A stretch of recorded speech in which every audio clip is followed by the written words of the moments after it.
आज की क्लास में मैं आपको न्यू यूनिट स्टार्ट कर रही हूँ, दैट इज इकोलॉजी। ठीक है, इकोलॉजी में आपके 4 चैप्टर्स हैं। ऑर्गेनिजम्स एंड पॉपुलेशन जो कि 13 चैप्टर है। Then ecosystem that is 14 chapter.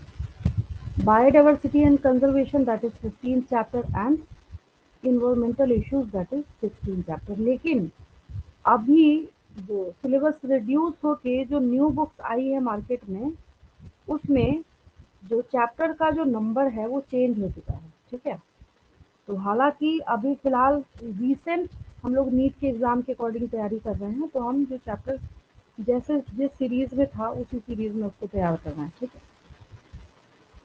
Ecosystem को समझने के लिए सबसे ज़ीरो लेवल की अगर हम बात करें, नीट के एग्ज़ाम में पूछा जाता है कि which of the following represents the correct explanation और डिस्क्रिप्शन रिगार्डिंग इकोसिस्टम या इकोलॉजी। इकोलॉजी के अंदर इकोसिस्टम है। ठीक मैम है, आपका आवाज अटक अटक के आ रहा है, अच्छे से नहीं आ रहा। ठीक से नहीं आ रही है। तुम्हारा नेट खराब होगा, अच्छे से आ रहा नहीं है मैम, आवाज। चुप रहो तो। एक बार सच में देखिए, तुम्हारा चेक नेट कर स्लो लेंगे। है शायद। हाँ, क्योंकि यहाँ तो फुल स्ट्रेंथ है, मतलब हाँ, अच्छा ही तुम दिख रहा रूम से बाहर निकल जाओ, मे भी सही हो जाए। है। अच्छा, देख लीजिए एक बार। नहीं तो उसको ना डिस्कनेक्ट करके वापस से रिकनेक्ट करेंगे तो फिर वॉइस ब्रेक नहीं होगा उसमें। ठीक है, एक बार लीव करके फिर वापस रिकनेक्ट हो जाएंगे ना, फिर सही मतलब वॉइस जाने लगेगी। आगे बढ़े हम लोग। हाँ, तो मैं इकोलॉजी यस एक्सप्लेन मैम। कर रही थी। तो इकोलॉजी के एक्सप्लेनेशन में क्या है, यहाँ पे आपको बहुत सारे एनिमल्स दिख रहे हैं, जो भी एक्स वाई जेड है। ठीक है, मेरा क्या समझाने का पर्पस है, चाहे ये ऑर्गेनिज्म 1 हो, 2 हो, 3 हो, 4 हो। नीट के क्वेश्चन की बात कर रहे थे हम लोग कि राइट डिस्क्रिप्शन कौन सा है। सबसे पहली बात, कोई भी ऑर्गेनिज्म हो, एक्स वाई जेड कुछ भी इस नेचर में जो सर्वाइव करता है, उसका सबसे पहला काम है कि वो खुद अपने आप को अपने इन्वायरमेंट के साथ इंटरेक्ट कराता है। नहीं समझ आया? सबसे अच्छा एग्जाम्पल क्या है, आपकी बॉडी है इसका एग्जाम्पल। ठंड का सीजन आता है तो किसी को बोलना नहीं पड़ता है कि ब्लेजर डालना है या स्वेटर डालना है, खुद ही ऑटोमेटिकली आपको ठंड लगती है, आप पहनना स्टार्ट कर देते हैं, मोटे कपड़े डालना स्टार्ट कर देते हैं। तो वहाँ पे फैक्टर कौन था जो आपको ट्रिगर कर रहा था? इन्वायरमेंटल फैक्टर था। ठीक है, तो सवाल ये उठता है कि ठीक है, एक बात तो हमें क्रिस्टल क्लियर हो गई कि organisms interact with their environment, ये पॉइंट कंफर्म हो गया। दो क्राइटेरिया अभी बता रही हूँ इकोलॉजी के डेफिनेशन का। पहली चीज, ऑर्गेनिजम्स किसके साथ इंटरैक्ट करेंगे? तो ऑर्गेनिजम्स का इंटरैक्शन होगा उनके खुद के फिजिकल इन्वायरमेंट के साथ।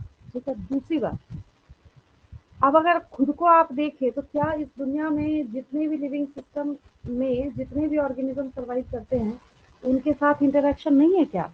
तो है, उनके साथ तो है इंटरेक्शन। बोलने का ये मतलब है कि जैसे यहाँ पे आउल दिख रहा है तो ये इस फाल्कन के साथ इंटरेक्ट करेगा, ये इसके साथ इंटरेक्ट करेगा। जितने भी यहाँ पे ऑर्गेनिजम्स एनिमल्स देखने को मिल रहे हैं, सब आपस में एक दूसरे के साथ इंटरेक्ट करते हैं। अगर आप खुद को देखते हैं तो सुबह से लेके नाइट तक में बहुत सारे जो एनिमल सोर्सेज हैं उससे बनी हुई चीज़ों का या उसको या बायोडाइवर्सिटी के किसी फॉर्म का आप डायरेक्ट यूज़ कर रहे होते हैं। तो जो इकोलॉजी यहाँ पे आया, उसके डेफिनेशन में दो चीज़ें निकल के आई यहाँ पे। पहला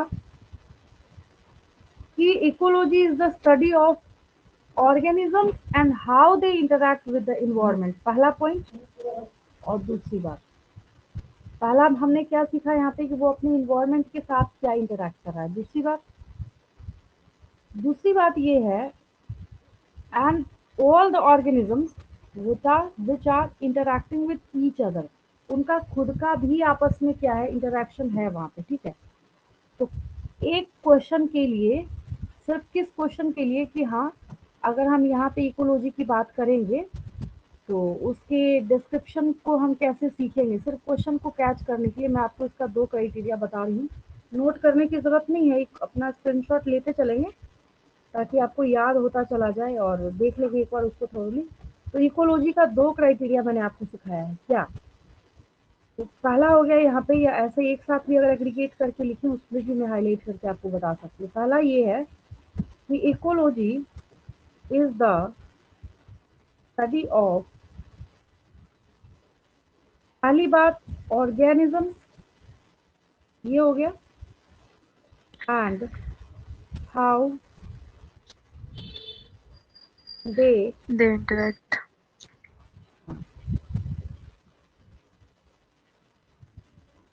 दो क्राइटेरिया सबको आ गया समझ में? हाउ दे इंटरैक्ट, किसके साथ इंटरैक्ट करेंगे? अपने इन्वायरमेंट के साथ, विद देयर इन्वायरमेंट, जहाँ वो रह रहे हैं। अब आप यहाँ रह रहे हैं अगर, तो ऐसा थोड़ी है कि ऑस्ट्रेलिया के इन्वायरमेंट के साथ इंटरैक्ट करेंगे, जहाँ रह रहे हैं वही करेंगे ना, अराउंड देम। पहला क्राइटेरिया ये हो गया। दूसरा क्राइटेरिया क्या होगा? सेकंड क्राइटेरिया,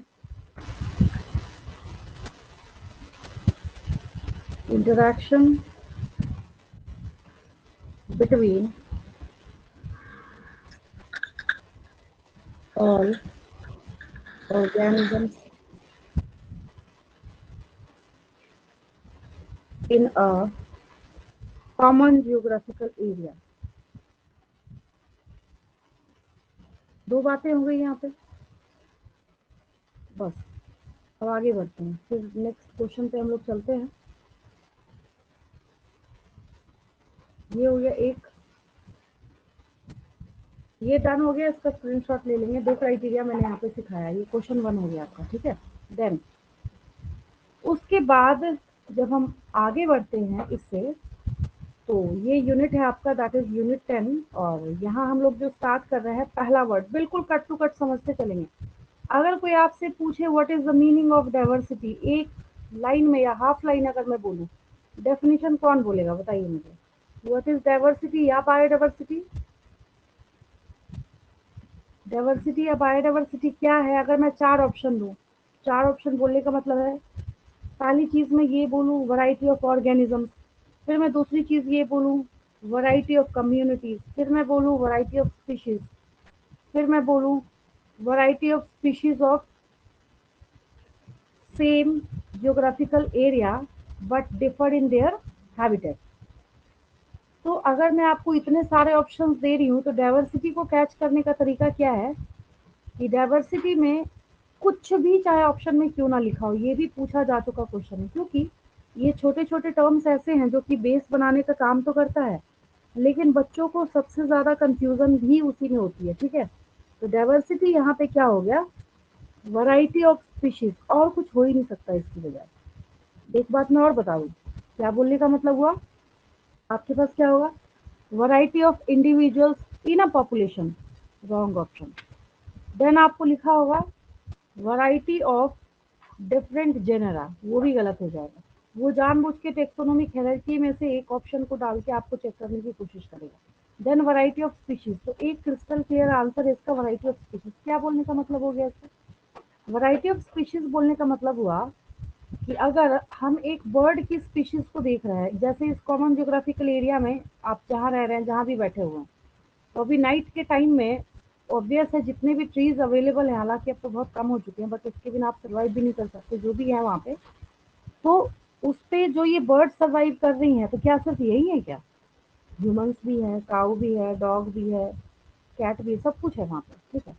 लेकिन अगर इनका नंबर हम सपोज करते हैं कि मिलियन में है, तो सिर्फ यही अकेले नहीं है, यहाँ पे दूसरी स्पीशीज जो है वो भी यहाँ पे, जैसे ये बीटल्स है, तो बीटल्स भी यहाँ पे सरवाइव कर रहे हैं। तो यहाँ पे क्या हो गया? ये सेकंड स्पीशीज हो गई, एग्जांपल में दे रही हूँ। यहाँ पे तो काउंटलेस स्पीशीज, आज तक तो काउंटिंग चली रही है इनकी, और बहुत सारे तो ऐसे हैं जो मैं आपको इकोलॉजी जब पढ़ा रही थी, तो उसमें मैंने आपको डेटाबेस तरीके से बता रखा है कि बहुत सारे तो ऐसे हैं जो बेचारे बिना डिस्कवर हुए ही इस अर्थ से एक्सटिंक्ट हो जाएंगे, ठीक है। तो जितनी भी स्पीशीज यहाँ पे, अब ये छोटी छोटी छोटी छोटी जो बर्ड्स जो भी है एक्स वाई जेड, ठीक है, क्या मतलब हुआ बोलने का? बोलने का ये मतलब हुआ कि ये स्पीशीज 1, समझेंगे बहुत ध्यान से, ये स्पीशीज 2, ये स्पीशीज 3। आपको क्या समझ आया था आज तक? जो बच्चे मिस्टेक करते हैं, आपको जो समझ आया था आज तक, अच्छा ये सब के सब कॉमन जियोग्राफिकल एरिया में रहते हैं, चलो एक स्पीशीज बोल देते हैं, ऐसा नहीं याद रखना है। पूरे वर्ल्ड में जो ह्यूमन पॉपुलेशन है, चाहे कितना भी हो, ठीक है, तो वो सब के सब एक सिंगल स्पीशीज है, that is homo sapiens.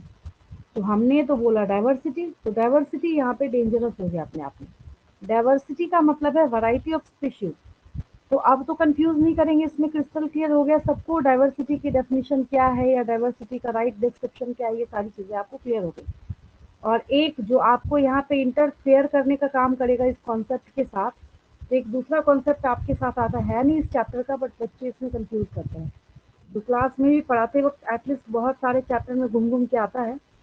Next आपके पास है वेरिएशन, समझेंगे ध्यान से। दोनों में वैरायटी वैरायटी हम बोलते हैं, ठीक है, लेकिन दोनों में जमीन आसमान का फर्क है। डाइवर्सिटी में हमने बोला वैरायटी ऑफ स्पीशीज, वेरिएशन में हम क्या बोलेंगे, इसको समझेंगे ध्यान से। Differences among the individuals of the same species, same species क्या बोलने का मतलब हुआ कि एक ही सेम स्पीशीज के जो इंडिविजुअल्स हैं, जैसे अब इस क्लास में जितने भी बच्चे बैठे हुए हैं सबका अलग अलग आधार कार्ड है। ऐसा तो नहीं कि एग्जाम में आधार कार्ड मांगा तो आपने अपने फ्रेंड को बोला भाई एक दिन के लिए देना, मैं एग्जाम दे के आता हूँ, बाहर ही कर दिया जाएगा आपको, ठीक है। तो सबको अलग अलग आधार कार्ड की रिक्वायरमेंट होती है। रीजन क्या है कि आपके अंदर डाइवर्सिटी है क्या, नहीं, वेरिएशन है। अगर इसको जेनेटिक्स के पॉइंट ऑफ व्यू से देखा जाए तो आपके बीच में ये बात अलग है कि इंग्लिश के पॉइंट ऑफ व्यू से अगर हम बोलना स्टार्ट करते हैं तो हम कहते हैं कि भाई इंडिया में इतने तरह के इतने स्टेट में लोग रहते हैं, सब में बहुत डाइवर्सिटी है। That is not the biological diversity. वो हम इंग्लिश में जिसको हम हिंदी में कन्वर्ट करते हैं तो विभिन्नता बोलते हैं। क्योंकि एक बार एक बच्चे ने क्लास में पूछा था मेरे से, बोला मैम हम बोलते तो हैं कि डाइवर्सिटी है, लेकिन अगर बायोलॉजिकल पॉइंट ऑफ व्यू पे आते हैं तो एक बहुत बड़ा और ह्यूज डिफरेंस है डाइवर्सिटी और वेरिएशन में। और आपको मैंने नीट के पॉइंट ऑफ व्यू से ये क्रिस्टल क्लियर किया है कि what are the differences between diversity and variation. अब ये क्या था, ये तो क्लियर कर लिया आपने। वेरिएशन कहाँ देखा आपने, वेरिएशन आपने देखा जेनेटिक्स जब यूनिट स्टार्ट हुआ, और उसमें आपने जब चैप्टर 5 स्टार्ट किया, that is principles of inheritance and variation, ठीक है। इसके बाद और इतने देर तक अभी हम लोग पहला वर्ड ही सीख रहे हैं, ठीक है। फर्स्ट वर्ड ही मैंने अभी तक एक्सप्लेन किया है, आपको क्वेश्चन है इस वजह से मैं एक्सप्लेन करने के लिए। तो यहाँ पे बोली कौन सी बात जा रही है आपको कि अगर लिविंग ऑर्गेनिजम्स इस दुनिया में सरवाइव कर रहे हैं तो मात्र एक डाइवर्सिटी ही इकलौता उनका गुण नहीं है, ठीक है। और अगर हम बायोलॉजिकल टेक्स्ट बुक के बारे में बात करें तो बायोलॉजी का अपना एक बहुत सारा एस्पेक्ट है किसी चीज़ को पढ़ाई करने का, ठीक है। तो कैसे हम यहाँ पे अब बहुत सारे, ये तो कुछ भी नहीं है, ये तो एक जीरो लेवल की बात हो गई। अभी मोटे तौर पे अगर हम देखें तो प्लांट्स की स्टडी करेंगे तो बॉटनी, एनिमल वर्ल्ड की स्टडी करेंगे तो जूलॉजी, अगर माइक्रोब्स की स्टडी करेंगे तो माइक्रोबायोलॉजी, और भी बहुत सारी चीज़ें हैं आज के दिन में, ठीक है। और क्लासिकल और मॉडर्न ये सारे जो फील्ड है हम लोग किसके बारे में पढ़ते हैं, हम लोग बायोलॉजी के पढ़ते हैं। मैम लेकिन इसको भी इसमें पढ़ना पड़ता है? क्या, बोले ये ये वाला सब, जो दिया हुआ इसको भी पढ़ना हाँ पड़ता है? बिल्कुल बिल्कुल बिल्कुल बिल्कुल, जैसे कैसे जब 11th क्लास की जो बुक स्टार्ट हुई है, ठीक है, हम्म। तो 11th की जो बुक स्टार्ट हुई है तो वहाँ पे आपको दिया हुआ है कि who was awarded by triple crown award, है ना, वो कहीं किताब में नहीं लिखा हुआ है। तो अब बच्चे क्वेश्चन पूछते हैं या फिर उनको क्या डाउट आता है कि ये ना हमारे से आउट ऑफ सिलेबस पूछ लिया गया है, ठीक है, जबकि वो फर्स्ट पेज का क्वेश्चन है, तो इसमें से जरूर बुक का हिस्सा है तो आपसे पूछा जाएगा। एक अपना खुद का कॉमन सेंस लगाएंगे, जब डायग्राम नहीं छोड़ा जा रहा है तो ये तो लिखा हुआ है, ये तो पढ़ना है आपको। यहाँ से तो यूनिट स्टार्ट हो रही है, ठीक है, और हर एक यूनिट के स्टार्टिंग में क्या है, टर्म्स हैं, प्लस हम्म। जब इसके नेक्स्ट पेज पे जब आप जाएंगे तो एक रिसर्चर का नेम है, एक साइंटिस्ट का नेम है। तो जो अभी मैंने बोला ट्रिपल ट्रिपल क्राउन अवार्ड किनको दिया गया था, क्योंकि 3 प्राइज उनको दिया गया था वाइडली, तो इनको बोला जाता है triple crown of biology. Ernst Mayr की बात कर रहे हैं, उनका नाम हम इकोलॉजी में भी सुनेंगे, ठीक है। जब ये मतलब 11th क्लास की बुक जहाँ से स्टार्ट होती है ना, जब कोई बच्चा बोलता है ना कि मैम मैं यहाँ पे एक रेप्यूटेड इंस्टीट्यूट में मैं 3 इयर्स प्रिपरेशन करके आया हूँ, लास्ट में पता है उस बच्चे को क्या करना होता है? लास्ट में करना होता है, मैम हमें ना लाइन बाय लाइन एनसीईआरटी करा दीजिए। तो तुम कर क्या रहे थे 4 साल से? क्योंकि आप भी जब सॉल्व कर रहे हैं, जो पास्ट ईयर के क्वेश्चन सॉल्व करा रही है, तो सॉल्व कैसे कर रहे हैं? एनसीईआरटी से सॉल्व कर रहे हैं, ठीक है। तो छूटता कहाँ है? हाई लेवल का वो पढ़ते चले जाते हैं, बट जहाँ जहाँ पे कुछ इंपॉर्टेंट चीजें हैं वो उसको वहाँ पे इग्नोर कर देते हैं। तो ऐसे याद रखेंगे, इसको थोड़ली देख लेंगे। ऐसा नहीं बहुत टफ है, बट हाँ जहाँ नेम्स हैं, जहाँ टर्म है, वो देखना पड़ता है बच्चों को, ठीक है। तो एक और क्वेश्चन इसी बहाने आपने कर लिया। अगर आपसे पूछा जाएगा कि who was regarded as the triple crown of biology, तो अर्नस्ट मेयर का नाम याद रखेंगे। मैं लिख ही देती हूँ इसके बाद वाले पेज पे। क्वेश्चन है तो है, इसको हम चेंज थोड़ी कर सकते हैं। जैसे अगर आपसे पूछा जाएगा हु प्रपोज्ड बायनोमियल नोमेनक्लेचर, तो भाई कैरोलस लिनियस है तो है, हम उसमें कुछ चेंज थोड़ी कर सकते, नहीं कर सकते, ठीक है। तो यहाँ पे अभी बातों बातों में एक बहुत इंपॉर्टेंट क्वेश्चन आपने सीखा, that is Ernst Mayr was awarded the he prizes widely regarded as the triple crown of biology।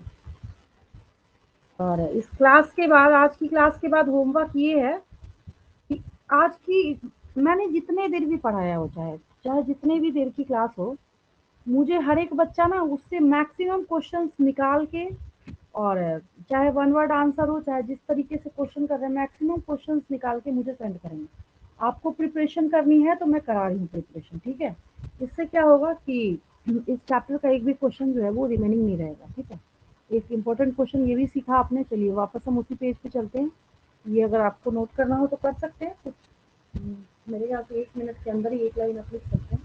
लिखने से चीज़ें याद भी होती हैं, ठीक है, मैंने बोल दिया स्क्रीनशॉट ले सकते हो। लिखने से घबराना नहीं चाहिए, लिखना तो क्या अल्टीमेट सॉल्यूशन है किसी भी चीज़ का, ठीक है। चलिए आगे बढ़ते हैं। तो यहाँ पे अब एक और चीज़ यहाँ पे क्या लिखी है, have many threads which weave the different areas of biological information. नहीं समझ है, मैं इस लाइन का मतलब समझाती हूँ। इस लाइन का मतलब यहाँ वीविंग मतलब किसी चीज़ को बुनना होता है, जैसे स्वेटर बुनना या कोई भी चीज़, ठीक है।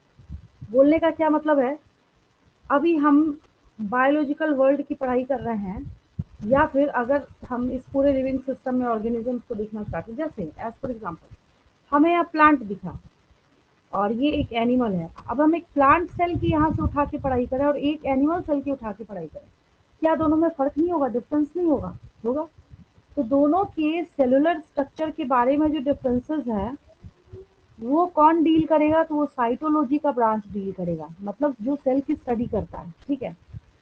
लेकिन इस प्लांट के अंदर अगर आपको केल्विन साइकिल पढ़ना है और इस ऑर्गेनिज्म के अंदर अगर आपको डाइजेशन पढ़ना है, तो प्लांट के अंदर के केल्विन साइकिल को पढ़ने के लिए आपको घुसना पड़ेगा प्लांट फिजियोलॉजी में, और एनिमल की बॉडी के अंदर डाइजेशन पढ़ने के लिए आपको जाना पड़ेगा चैप्टर डाइजेशन में। वो भी ह्यूमन डाइजेशन सिर्फ आपको आपके सिलेबस में दिया गया है। अगर किसी भी एक्स वाई जेड ऑर्गेनिज्म के बारे में बात करें तो उसके डाइजेस्टिव सिस्टम को आपको पढ़ना पड़ेगा, ठीक है। क्या बोलने का मतलब हुआ?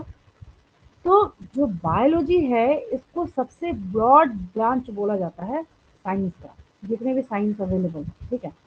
रीजन ये है कि यहाँ पे ये सब के सब मल्टी डिसिप्लिनरी हैं। अब इसी में से कोई चीज अगर खुदाई करने से मिट्टी के अंदर से निकल रहा है तो वहीं पे दौड़ते हुए आएंगे वहां पैलियंटोलॉजी वाले, बोलेंगे भाई मुझे दे दो। साइटोलॉजी वाला बोलेगा रुक जाओ पहले इसके सेल की तो स्टडी करने दो, इसका सेल किस टाइप का है, प्रोकैरियोटिक है, यूकैरियोटिक है, यूनिसेलुलर है, मल्टी सेलुलर है, ठीक है। तो वहाँ पे आपको एक स्टेटमेंट दिया जा रहा है कि जितने भी यहाँ पे ब्रांचेस अवेलेबल हैं आपके पास, वो सब एक दूसरे के साथ ऐसे इंटरकनेक्टेड हैं जैसे आप किसी चीज़ को वहाँ पे एक साथ वीविंग करते हैं किसी एक पर्टिकुलर कॉमन चीज़ को बनाने के लिए, ठीक है।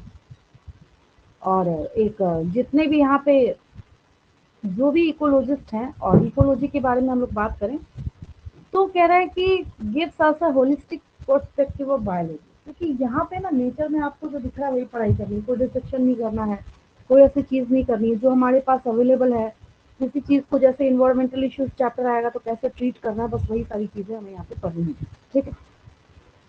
फिर वही बात जो अभी भी मैंने आपको डेफिनेशन सिखा रखी है, इंटरैक्ट विद अदर ऑर्गेनिजम्स। अगर आप हैं तो आपका इंटरैक्शन अदर ऑर्गेनिज्म से भी होगा, प्लस आपके फिजिकल हैबिटेट के साथ भी होगा। अभी गर्मी का टाइम है, आप बैठे हैं, मैं बोलूँ नहीं फैन बंद करके ही बैठना है, तो आप बोले भाई गर्मी लग रही है कैसे बैठे हम फैन बंद करके। आपका इंटरैक्शन किसके साथ हुआ, आपके खुद के फिजिकल हैबिटेट के साथ भी हुआ, प्लस किसके साथ हुआ, तो आपके आस, अब मैं पढ़ा रही हूँ, आप ऑनलाइन क्लास ले रहे हैं मेरे से, पता चला आपके साइड में बैठा बैठा कोई डीजे बजा रहा होगा, आप बोले भाई अब हम कैसे पढ़ें, तो वो ऑर्गेनिज्म की वजह से आप आपस में चाहे जैसे भी इंटरेक्ट करें, बट आपका इंटरेक्शन वहाँ पे हो रहा है, ठीक है। तो कुल मिला के मोरल ऑफ द स्टोरी क्या है कि सब के सब एक होल की तरह यहाँ पे ऑर्गेनाइज्ड वे में काम करते हैं। तो इसके बहुत सारे यहाँ पे क्या है, जो आगे जाके सीरीज है वो हम लोग पढ़ना स्टार्ट करेंगे, सब एक दूसरे से डिफर करेगा, जो कि आपको इस पूरी यूनिट में सीखना है, दैट इज पॉपुलेशन, कम्युनिटी। बच्चे इन सारे टर्म्स में बहुत कंफ्यूज करते हैं।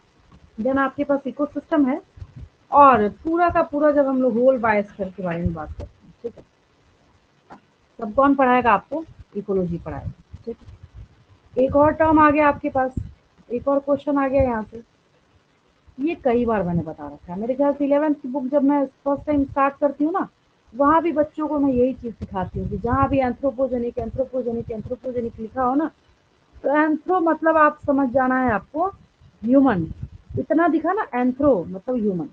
अगर मैंने यहाँ पे लिख दिया एंथ्रोपोलॉजी, तो इसका मतलब हो गया, बन गया एक क्वेश्चन आपका, that is study of human evolution, study of human evolution, ये क्या हो गया, एंथ्रोपोलॉजी हो गया, ठीक है।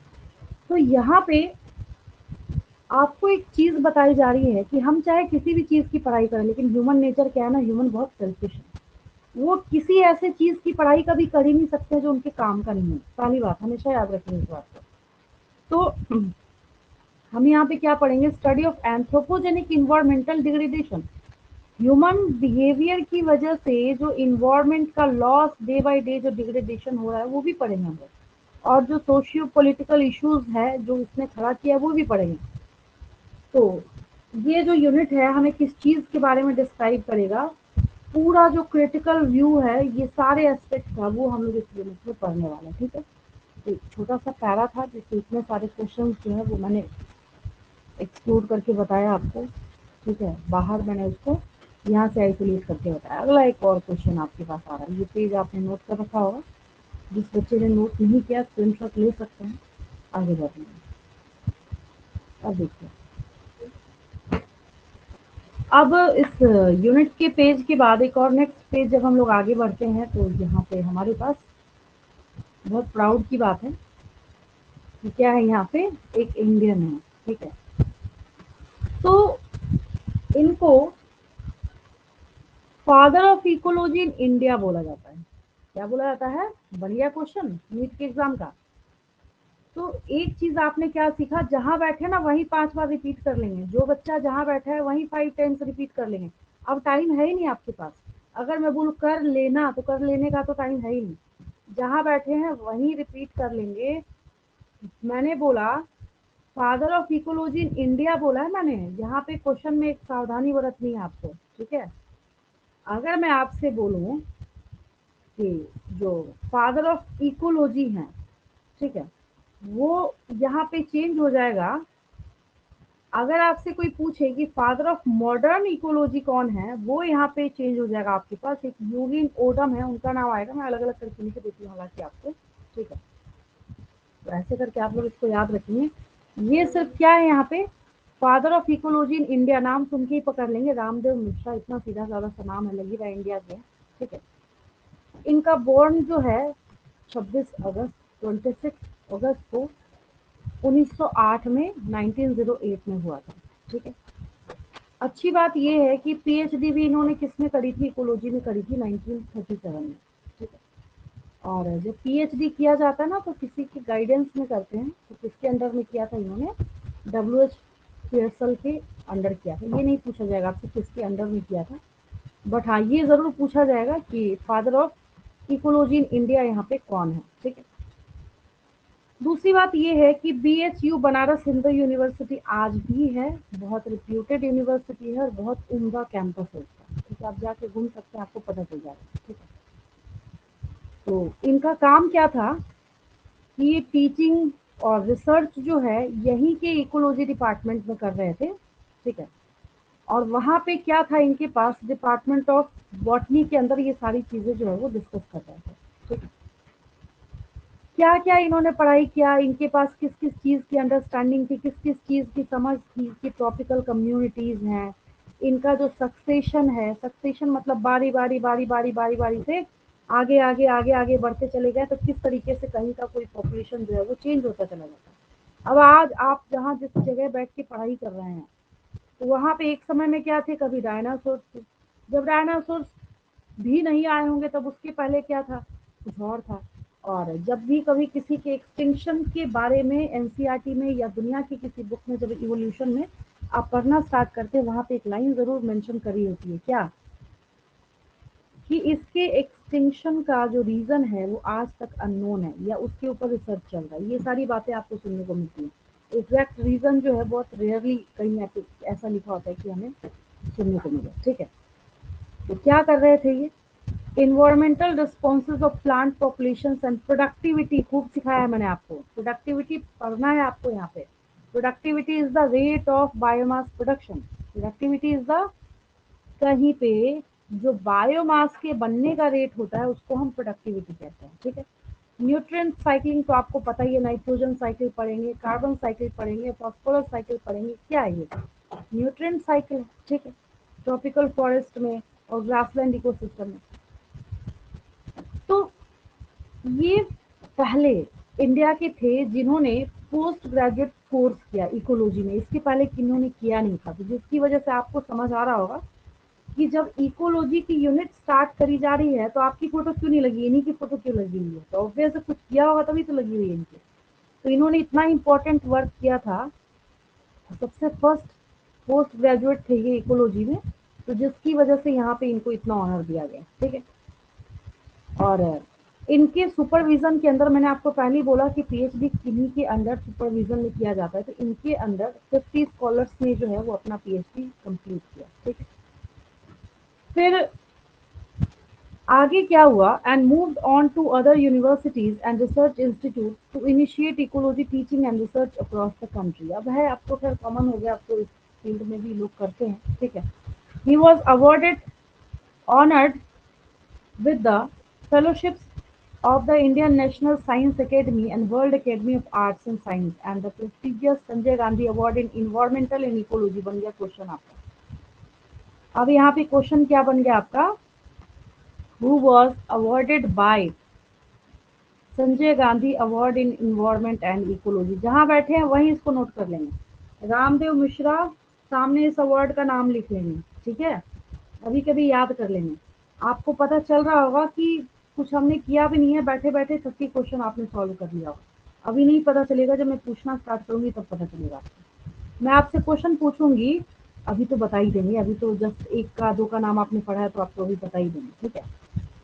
कि who was awarded bye Sanjay Gandhi award in environmental and ecology, तो अभी तो आप बता ही देंगे रामदेव मिश्रा। कंफ्यूज कब करेंगे, जब आपको नीट के एग्जाम में ऐसा ही मिलता जुलता 4 नेम दिया गया होगा, ठीक है।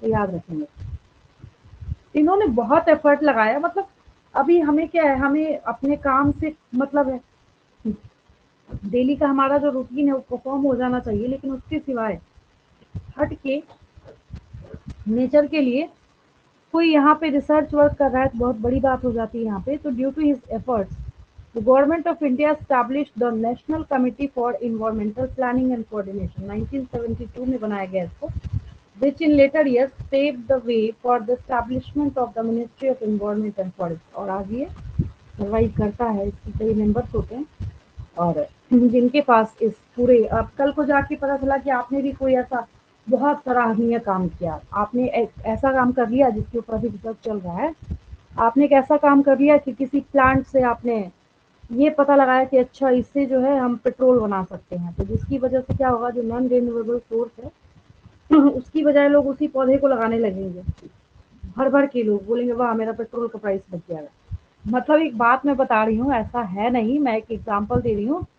तो हो सकता है फ्यूचर में इनकी जगह पे आपकी फोटो लगी, भाई इतना अच्छा काम किया इसने, कि इतना अच्छा हम लोगों को दिया इसने रिसर्च करके और इतनी अच्छी चीज़ हमें बताई। तो ठीक उसी तरीके से जो इतने सारे इन्वायरमेंटल इश्यूज हैं, प्रॉब्लम है, या नेचर में हमारे पास प्रोडक्टिविटी अवेलेबल है, क्या न्यूट्रिएंट साइकिलिंग है, सबके बारे में हम तो यहाँ पे 4 चैप्टर्स पढ़ रहे हैं, बट सबके बारे में थोड़ा थोड़ा थोड़ा थोड़ा इन्होंने क्या किया आपको बताने का काम किया। तो ये रोल था किनका, रामदेव मिश्रा का। ठीक है, इतना लेक्चर देने के बाद फाइनली अब आपके पास आता है ये chapter, that is organisms and population. अभी चैप्टर का नंबर चेंज हो चुका है, अभी जो न्यू बुक आई है उसमें, लेकिन ये जो है अभी फिलहाल जो आप नीट के एग्जाम में बैठ रहे हैं उसमें बिल्कुल आना है। ठीक है, उसकी टेंशन नहीं लेनी है आपको, और जो जो चीज़ें जैसे जैसे याद करा रही हूँ उसको याद कर लेना है। मेरा पर्पस ही यही है कि करंट टाइम में बच्चों को ज़्यादा से ज़्यादा याद हो जाए, समझ गए, ताकि आप ज़्यादा से ज़्यादा रिजल्ट दें। उसकी वजह से मैं यहाँ पे आपको एक एक चीज़ जो है बिल्कुल क्रिस्टल क्लियर करके एक्सप्लेन करी, जो कि सब कुछ बच्चों वाला है, लेकिन आपको कंफ्यूजन था कहीं ना कहीं अगर मैं पूछती तो फिर यहाँ पे वापस कहाँ से बात स्टार्ट हो रही है, living world living world living world से कहीं पीछा नहीं छोड़ता। चैप्टर 1 भी जो आपने पढ़ा था क्लास 11 से, वो भी क्या था, लिविंग वर्ल्ड। ठीक है, कैसा है ये, डाइवर्स है, डाइवर्सिटी भी समझ आ गई आपको, वैरायटी ऑफ स्पीशीज। फिर जब आप यहाँ देखना और समझना स्टार्ट करते हैं तो हर एक की अपनी अपनी क्या है, कॉम्प्लेक्सिटी है। कोई सिंपल है, कोई कॉम्प्लेक्स है, कोई ज़्यादा ही कॉम्प्लेक्स है। ठीक है, क्या क्या पढ़ा आपने, मॉलिक्यूलर लेवल पे भी पढ़ा, जब आप बायोमोलिक्यूल्स की पढ़ाई कर रहे थे तो मैक्रो मॉलिक्यूल्स पढ़ा आपने, वहाँ पे लिपिड की पढ़ाई करी, प्रोटीन की पढ़ाई करी, न्यूक्लिक एसिड्स की पढ़ाई करी, पढ़ा तो सब मैक्रो मॉलिक्यूल्स। फिर आपने चैप्टर 8 पढ़ा 11th क्लास का, cell the unit of life. अब उसी में आगे फिर आपको बताया जाएगा टिश्यू, ऑर्गन, फिर ऑर्गन सिस्टम, फिर इंडिविजुअल फॉर्म होंगे अगर वो अपने आप को एडवांस करेगा तो। फिर यहाँ पे पॉपुलेशन आता है, देन आपके पास कम्युनिटीज है, इकोसिस्टम और बायोम है, सारी चीजें आपको यहाँ पे सब एक दूसरे से टोटली अलग है, याद रखेंगे। इन सब में से आपको एक क्वेश्चन रखा हुआ है एग्जाम में, मैं अभी बोल रही हूँ मतलब आएगा, बैठेंगे जब एग्जाम में तब आपको मेरी शक्ल याद आएगी वहाँ पे कि हाँ ऐसा मैम ने बोला था कि ये क्वेश्चन जो है रखा हुआ आएगा। जो कंफ्यूजिंग पार्ट है उससे क्वेश्चन आता ही आता है। ठीक है, किस भी चीज के बारे में हम लोग यहाँ पे बात क्यों ना कर लें, लेकिन हमारे पास यहाँ पे क्या है, दो टाइप के क्वेश्चन जो है वो हम यहाँ पे पूछ सकते हैं। ठीक है, जैसे जो भी चीजें और जो भी आप यहाँ पे नेचर में देख रहे हैं या पढ़ाई कर रहे हैं, दो दो दो दो दो तो इसमें जैसे अगर हम एक जो एग्जांपल यहाँ आपकी बुक में दे रखा है, बुलबुल अगर है बर्ड, उसकी सिंगिंग को अगर हम देखते हैं तो उसके पीछे भी अगर आपके खुद के बॉडी में जब आप फिजियोलॉजी पढ़ रहे थे तो आपको वहाँ पे साउंड प्रोडक्शन पढ़ना पड़ता है कि आप जो बोल रहे हैं, मैं जो बोल रही हूँ, आखिर कैसे यहाँ पे आपका नर्वस सिस्टम उसके साथ कोऑर्डिनेट करके वॉइस प्रोडक्शन कर रहा है। तो ठीक उसी तरीके से यहाँ पे आप भी जो देख रहे हैं कि चाहे किसी बर्ड की सिंगिंग हो गार्डन में या फिर कुछ भी हो, तो कैसे, हाउ डज द बर्ड सिंग, ठीक है, व्हाई डज द बर्ड सिंग, क्यों। तो क्यों में जब आते हैं ना यहाँ पे तो एनिमल बिहेवियर आ जाता है। जैसे अगर आपसे कोई पूछे कि ये जो फ्रॉग्स हैं ये रेनी सीजन में इतना ज्यादा जो है यहाँ पे क्यों टर्टर करते हैं, तो वो क्या करते हैं अपने मेट्स को अट्रैक्ट करने के लिए करते हैं, तब वो वहाँ पे एनिमल बिहेवियर का पार्ट हो जाता है। ठीक है, तो बहुत सारे क्वेश्चंस को जब आप चेंज कर करके देखना स्टार्ट करते हैं तो आपको उतनी ही बदल बदल के आंसर भी मिलते हैं उसके। ठीक है, और जो भी मैंने आपको एग्जांपल दिया सेम वही यहाँ पे स्टेटमेंट दिया जा रहा है, the answer might be in the terms of the operation of the voice box. जैसे आपका आप अभी जहाँ बैठे हैं वहाँ कुछ बोल के देखिए और फिंगर रख के अपने नेक के ऊपर, ये तो कई बार क्लास में भी मैंने बोला है, बोलेंगे तो वाइब्रेशन होता है, that is your voice box. क्या है आपका, वॉइस बॉक्स है। ठीक है, अब जो बर्ड है and the vibrating bone in the bird, उसमें भी वही है। Whereas for the second question, the answer may lie in the bird's need to communicate with its mate during breeding season. When you observe nature around you with a scientific frame of mind, you will certainly come up with many interesting questions of both types. Why are night blooming flowers generally white? बहुत अच्छा question है, ये पूछा भी जाता है बच्चे से। अब अगर आप रात में खिलने वाले कोई किसी भी फ्लावर को देखें ना जो नाइट ब्लूमिंग होगा, सच में सही में वो बिल्कुल वाइट होता है, बिल्कुल वाइट होगा। इसलिए वाइट होगा कि अगर रात में कोई उसका पॉलिनेशन कराना चाहे तो उसको इजीली, अगर आप रात में किसी चीज को हाईलाइट करना चाहते हैं तो थोड़ी आप वहाँ पे एक, जैसे हम लोग कैसे किसी ट्रेन को या किसी चीज को अगर रोकना चाहते हैं तो वहाँ पे रेड कलर के क्लॉथ का, तो फ्लैग का, इन सब चीजों का इस्तेमाल करते हैं, वो थोड़ी दिखेगा रात में। सबसे अच्छा कौन दिखेगा? तो व्हाइट कलर के, जितने भी नाइट ब्लूमिंग फ्लावर्स होते हैं व्हाइट होते हैं, ताकि उनका पॉलिनेशन ज्यादा से ज्यादा हो, जो वहाँ पे एनिमल्स होते हैं, सॉरी बर्ड्स होते हैं वैसे, ठीक है। How does the bee know which flower has nectar? ठीक है। Why does cactus have so many thorn? तो अडेप्टेशन का पार्ट हो गया। How does the chick recognize her own mother and so on. तो क्वेश्चन को ये देखने में ऐसे लग रहे हैं कि नॉर्मली कोई भी बच्चा डेली लाइफ में अपने ये सारे क्वेश्चन जो अपने पेरेंट्स से कभी ना कभी पूछता होगा, लेकिन एक्चुअल में अगर रियली यहाँ पे देखा जाए तो इन सब के पीछे क्या अवेलेबल है, यहाँ पे एक साइंटिफिक जो पार्ट है और साइंटिफिक जो रीजन है वो इसके पीछे हिडन है, ठीक है। और इकोलॉजी के बारे में जब हम लोग यहाँ पे आगे बढ़ते हैं तो आपके पास एक इम्पोर्टेंट यहाँ पे आप ही बोल सकते हैं ग्राफ जो है वो अवेलेबल है आपके पास, ठीक है। यहाँ पे ये जो देखने को मिल रहा है। अब सबसे बड़ी बात ये है कि जब ये पार्ट आता है ना आपके सामने, इस पार्ट की स्पेशलिटी क्या है कि सबसे पहले आपको याद क्या रखना है कि व्हाट इज दिस डायग्राम। ये जो आपको यहाँ पे डायग्राम देखने को मिल रहा है ये है क्या, ठीक है। तो याद रखना है कि ये बायोम डिस्ट्रीब्यूशन है। क्या है ये? बायोम डिस्ट्रीब्यूशन है। तो भाई बायोम डिस्ट्रीब्यूशन की पढ़ाई करेंगे तो तब ना, जब आप ये समझेंगे कि बायोम होता क्या है, फिर आप वहीं फंस रहे हैं। क्योंकि मैंने आपको पहले ही बोला कि बायोडाइवर्सिटी भी है और बायोम भी है, ठीक है। तो इसका डिस्ट्रीब्यूशन तो तब आपको समझ आएगा ना जब आप ये समझेंगे कि क्या है ये। तो बायोम जो है इसको समझेंगे, पहले तो बायोस्फीयर है। बायोस्फीयर तो बचपन से आप सुनते आ रहे हैं, ठीक है।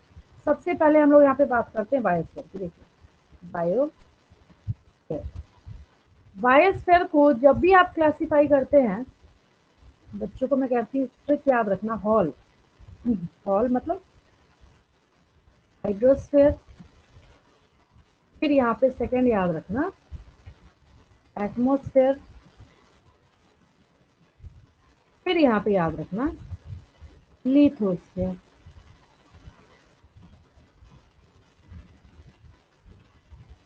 अब ये जो आपने देखा, हाइड्रोस्फीयर भी है, एटमॉस्फेयर भी है, लिथोस्फीयर भी है, सारी चीजें आपके पास अवेलेबल है। तो बहुत मोटे तौर पे हो गया। अच्छा, मैं तो आगे बढ़ गई, लेकिन एक चीज अगर मैं और आपसे पूछूं कि what is the meaning of biosphere, अगर कोई आपसे पूछे कि बताओ बायोस्फीयर का क्या मतलब होता है, सिंपल सी बात याद रखनी है। हमारे अर्थ का, और एक्चुअली में देखा जाए तो पूरा ही रीजन इसके अंदर आ जाता है, कुछ बचता नहीं। हमारे अर्थ का हर वो एरिया, हर वो पार्ट, हर वो हिस्सा जो कि किसी लिविंग ऑर्गेनिज्म ने ऑक्यूपाई करके रखा हुआ है, that is known as biosphere, ठीक है। Hydrosphere is the water content of earth, biosphere is the, ये एयर कंटेंट या एटमोस्फेयर को अपने अंदर इंक्लूड करेगा। Then lithosphere is the soil content. याद हो गया सबको? तो ये तो ये बच्चों वाली बात। बायोस्फीयर तो वही हाइड्रोस्फीयर है, एटमोस्फेयर है, लिथोस्फीयर है, तीन तरह में हमने इसको क्या किया है, यहाँ पे डिस्ट्रीब्यूट करके रखा हुआ है, ठीक है, कैटेगराइज करके रखा हुआ है। लेकिन फिर यहाँ पे बात किस चीज के बारे में आती है? बायोम। बायोम जो है वो बच्चों को नया भी लगता है, कंफ्यूजिंग भी लगता है, कहते हैं पता नहीं क्यों दे दिया है हमें पढ़ने को, हम क्या करें इस बायोम का, ठीक है, या होता क्या है। अब इसको समझेंगे बहुत ध्यान से। सबसे पहली चीज जो आपको दिमाग में बिठानी है, हमने अभी बोला हाइड्रोस्फीयर, एटमोस्फेयर, लिथोस्फीयर। हाइड्रोस्फीयर गया पानी में, एटमोस्फेयर गया हवा में, लिथोस्फीयर गया सॉइल में, मिट्टी में, ठीक है। लेकिन जब हम बायोम की बात करेंगे तो वहां पे हम एक एरिया की बात कर रहे हैं। सबसे, अब आपको जैसे नीट, पहले मैं लिख लेती हूँ इसकी डेफिनेशन, फिर मैं आपको बताती हूँ। मैंने इसका क्लासिक डेफिनेशन जो है वो आपको लिखा यहाँ पे, आपको नीट के पॉइंट ऑफ व्यू से बताने के लिए। A biome is an area